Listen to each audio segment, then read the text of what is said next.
So I'm looking at the year 2016, and things are looking very suspicious, as you can imagine. 2016 makes the most sense for the sequence of events that we see have unfolded in 2021.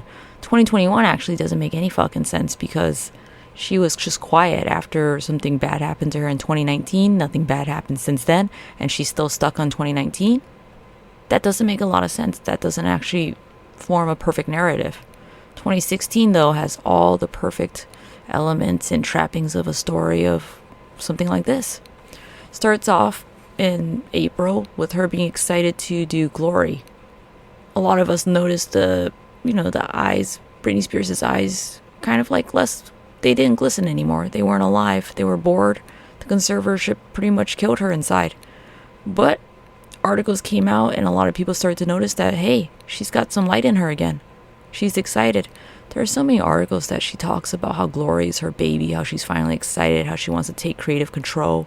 Another article says, like, this is the first time I've ever been selfish. And I believe that. Unfortunately, this world is not for the kind-hearted. I sincerely believe that with all my heart. The better of a person you are, the more the world fucks with you, and I wish it wasn't like that. My therapist once asked me, why do I get so obsessed with this Britney Spears stuff? And I said, it's nothing.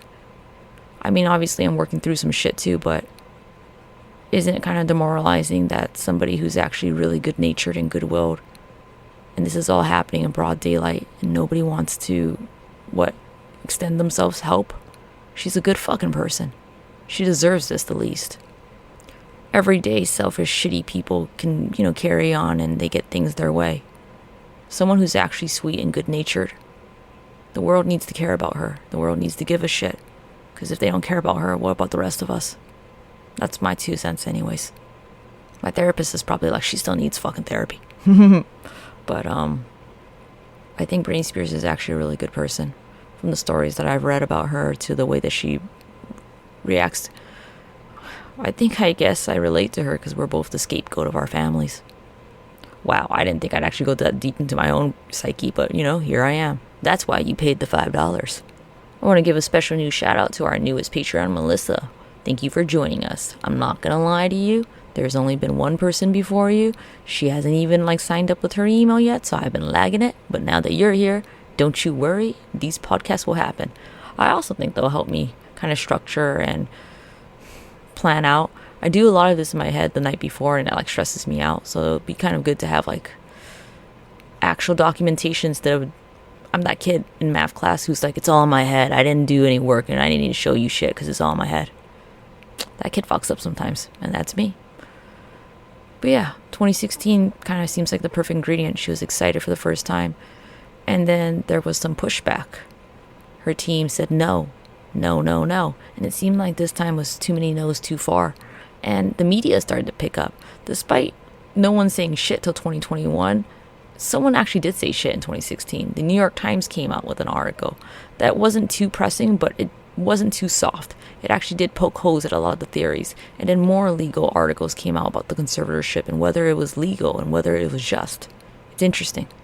So it makes me speculate that 2016 is actually when shit got real. They subdued her for a time, and then they tried to slowly roll this shit out like it was some sort of fucking product, because these people are fucking assholes like that. They see everything as a commodity. Human life shouldn't be, but that's Hollywood for you, right? At one point I wanted to work in Hollywood, and thank God I fucking changed my mind, because it sounds so fucking sick.